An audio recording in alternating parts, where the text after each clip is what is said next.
Sam, ikaw ba yan? Rachel? OMG, ang laki na ng pinagbago mo. When was the last time we saw each other? Senior high, diba? My gosh, that was 7 years ago already. Tanong mo, sagot mo, sige na ikaw na bida-bida ka pa rin. Fanira ka pa rin ng araw. You have time ba? Let's catch up. Sure. Kamusta ka na, Sam? Bakit hindi ka nagpunta ng senior high reunion natin last month? Hindi naman ako kailangan doon, tsaka busy ako eh. Busy din naman kami, no? Nagulat nga kami, hindi kayo magkasama ni Ali in the senior high, hindi kayo mapaghiwalay. Wait, totoo nga ang chismis. Hindi na talaga kayo friends? Ano ba nangyari? Hindi rin niya sinagot yung tanong namin eh. Pero mo phone mo. Yung phone ko! Ano meron? Yung phone ko nawawala. Nawawala? Eh, hawak mo lang kanina yun, Ali. Hulo ka, Sam, wala. Naiwan ko yata dun sa kinainan nating fast food resto. Wala na rin dito sa bag ko. 1 hour ago pa yun, te. Balik tayo. Bakit tayo babalik? Eh, nasa akin naman. Visit ka. Wait lang.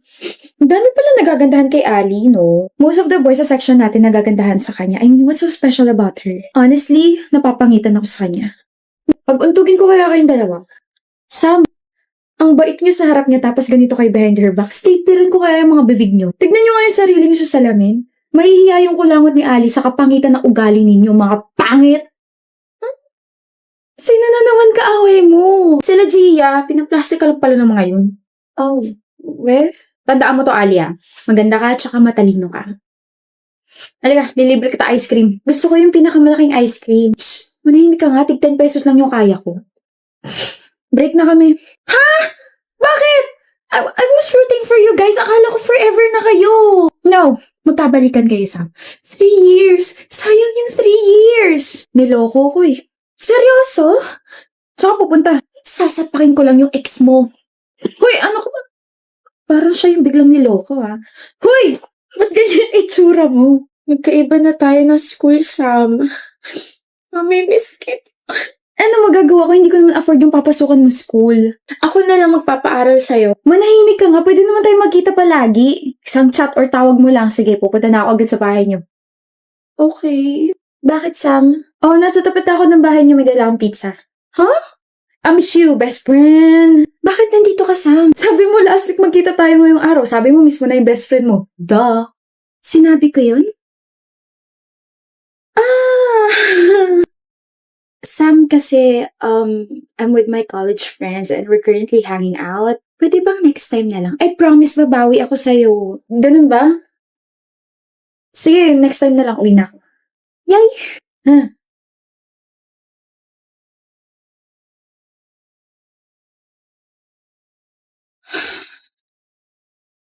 Hoy, Ali, sino ba yan? Wala. Wala to. Shut mo na. Akala ko ba nasa Baguio siya with her family? Sana sinabi niya na lang yung totoo.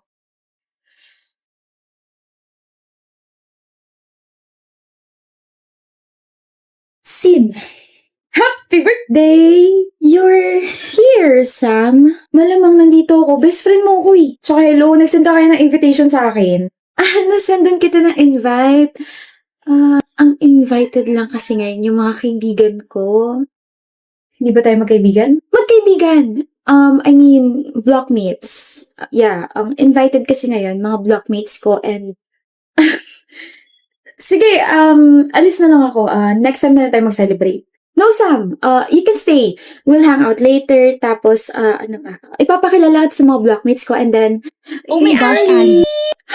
My girls, you came! Oh my gosh. At pumasok na nga po sila sa loob at naiwan ako rito. Sige, uwi na ako. I'm sorry I'm late, Sam, but long time no see. Okay lang, pero alam mo ba nagtatampo ako sa'yo? Nagtatampo ka sa'kin? Bakit hindi ka nakapunta ng birthday ko kahit na sinabi mo pupunta ka? Nakalimutan ko yung birthday mo. Nag-birthday ka na ba? Oh, shucks. I forgot. Okay lang ba tayo, Ali? Of course, okay tayo. I mean, niyaya nga kita makipagkita ngayon, di ba? Ali? Teya? 30 minutes na yung nakakalipas pero hindi na bumalik si Alice sa upuan niya. Pagtingin ko sa kanila, she was already eating with her friend. Umorder sila ng pasta. Tinignan ko yung sinerve na pasta sa harap ko. Malamig na.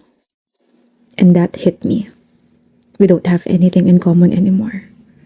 We're not on the same page anymore. Hindi ako galit.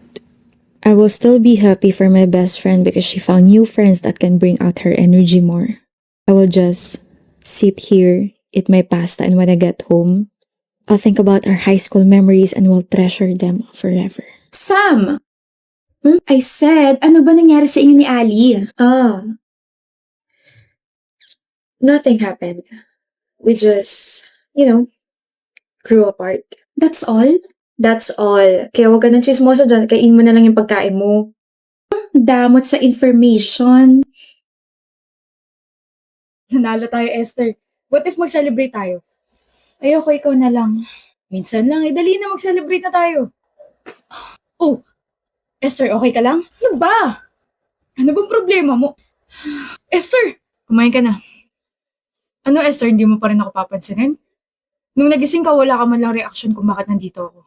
Nung sinabi ko nag-aalala ka, wala ka pa rin sinabi. Kausapin mo naman ako.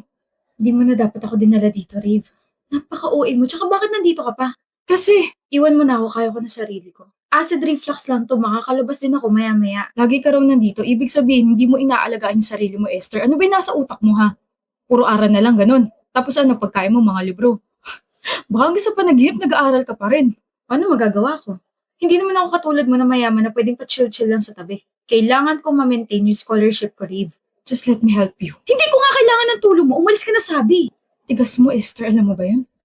Ikaw na nga yung tinutulungan. Ikaw pa yung galit. Alam mo, bahala ka na sa buhay mo. Himala, hindi mo inaasar ngayon si Esther. Mas mataas yung score mo sa kanya, di ba? O anong pake ko? Bago yan ah. Break na ba kayo? Ulul.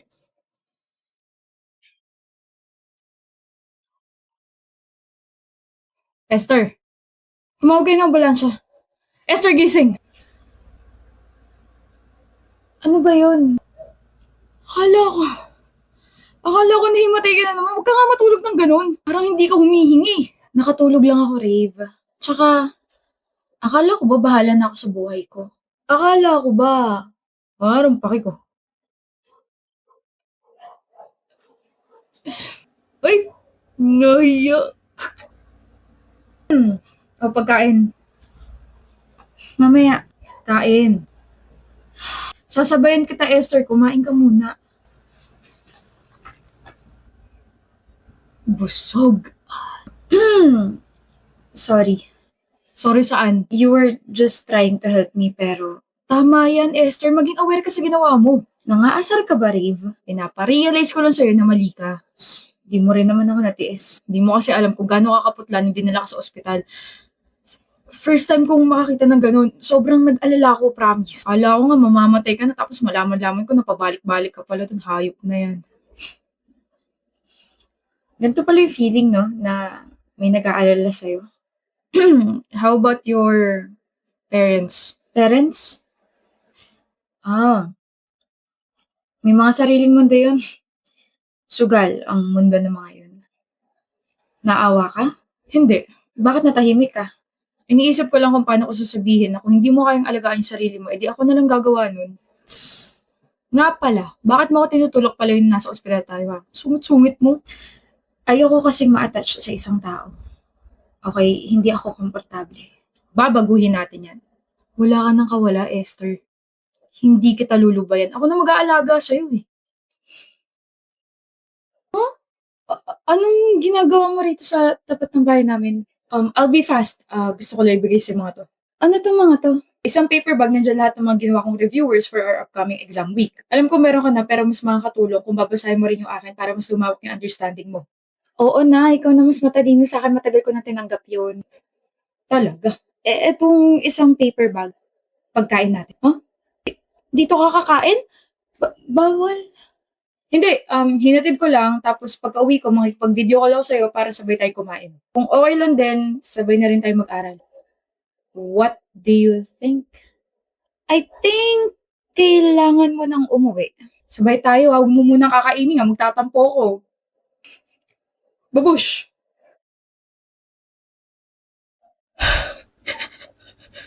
Rave. May I take your order, ma'am? Mamaya na lang po, may inaantay pa kasi ako eh. Okay po. Thank you. Mal! Rave, hinaan mo nga yung boses mo, nasa restaurant tayo. Bakit ba? Excited ako makita ka eh. Ikaw ba, na-excite ka? Hindi. Tigas mo pa rin talaga, Esther, no? At ang OA mo pa rin talaga. Sige, pagbibigyan kita ngayon, Esther. Pero anyway, kaya medyo na-late ako. Kasi muntik na ako mabangga na sasakyan. Walang Diyon na yan. Ano? Ayos ka lang ba? Oo naman. Sabi ko kasi marami pa akong pangarap kasama ka. Lapitin ka talaga ng mga disgrasya, no? Alam mo, konti na lang, hindi na kita papayagan mag-drive at saka mag-commit mag-isa. Speaking of disgrasya, naalala mo yung munti ka na mabangga 6 years ago? Ganon na ganon yung feeling ko every time na may kinukwento ka na ganyan. Naalala ko yun, naiyak ka pa nga sa kabi. Bakit ka umiiyak? Akala ko, akala ko nabunggo.